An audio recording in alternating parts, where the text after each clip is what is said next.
ये चैनल केवल मनोरंजन के लिए है। हम किसी भी तरह के अंधविश्वास को बढ़ावा नहीं देते। अगर आप हमारे चैनल पर नए हैं तो चैनल को सब्सक्राइब करना न भूलें और बेल आइकॉन दबा दें ताकि हमारी नई हॉरर कहानियां आपको सबसे पहले मिल सकें। दुनिया में ऐसी कई जगहें हैं जहां बुरी आत्माओं ने अपना डेरा जमा रखा है। इतिहास के पन्नों को पलटे तो कई इलाकों का जिक्र मिलता है जो कभी खुशहाल थे, लेकिन एक बुरी नजर और एक भयावह घटना ने उन्हें हमेशा के लिए अंधेरे में धकेल दिया। ऐसी ही एक जगह भानगढ़ का किला, जो अपनी डरावनी घटनाओं और अनसुलझे रहस्यों के कारण आज भी लोगों की रूहें कंपा देता है। बहुत कम लोग जानते हैं कि ये सिर्फ कहानियां नहीं, बल्कि सदियों पुरानी एक ऐसी भयावह सच्चाई है जिसे आज तक कोई मिटा नहीं सका। कहा जाता है लगभग 300 साल पहले 17वीं शताब्दी में राजा माधो सिंह ने इस शानदार किले का निर्माण कराया था। वही किला जहां रहती थी खूबसूरती की मिसाल राजकुमारी रत्नावती, जिसकी सुंदरता के चर्चे दूर दूर तक फैले हुए थे। इतनी प्रसिद्धि कि उन्हें किले से बाहर निकलने तक की अनुमति नहीं थी।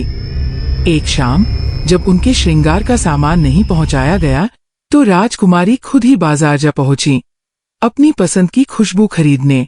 लेकिन उसी क्षण एक अघोरी तांत्रिक की नजर उन पर पड़ गई। रत्नावती की सुंदरता ने उसे पागल कर दिया और तभी उसके मन में एक काला विचार जन्मा, किसी भी तरह ये राजकुमारी मेरी होनी चाहिए। तांत्रिक ने अपनी काली विद्या, वशीकरण मंत्र और तंत्र कर्म का सहारा लेकर उस इत्र की शीशी में जादू भर दिया जिसे वो जानता था कि राजकुमारी खरीदेंगी। पर उसकी चाल पूरी तरह सफल नहीं हो पाई। दुकानदार की नजर उसके काले खेल पर पड़ गई और उसने खबर तुरंत भानगढ़ पहुंचा दी। गुस्से में तमतमाई राजकुमारी ने वो इत्र किले की दीवार से बाहर फेंक दिया। शीशी एक चट्टान से टकराई और उसी क्षण तांत्रिक का जादू उस चट्टान पर चल पड़ा। वह विशाल चट्टान तांत्रिक की ओर लुढ़कने लगी और देखते ही देखते उसे कुचलकर खत्म कर दिया।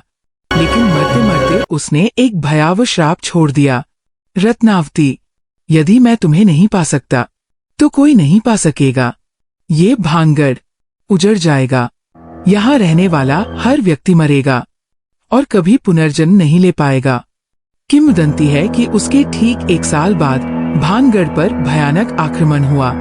हर इंसान मारा गया और किला हमेशा के लिए वीरान हो गया। उस रात के बाद से जब भी सूरज डूबता है, किले के भीतर से चीखें, कदमों की आहट और रहस्यमयी आवाजें सुनाई देती है। कहते हैं जो भी अंधेरा होते ही किले के अंदर गया, वापस कभी नहीं लौटा। अगर आपको भी ऐसे रहस्यों और भूतिया कहानियों की खोज पसंद है तो हमारी कहानी को लाइक, कमेंट और सब्सक्राइब करना न भूलें। और हाँ, हमारे इंस्टाग्राम पेज को भी फॉलो करें। बताइए, इस कहानी का कौन सा हिस्सा आपके दिल की धड़कन बढ़ा गया?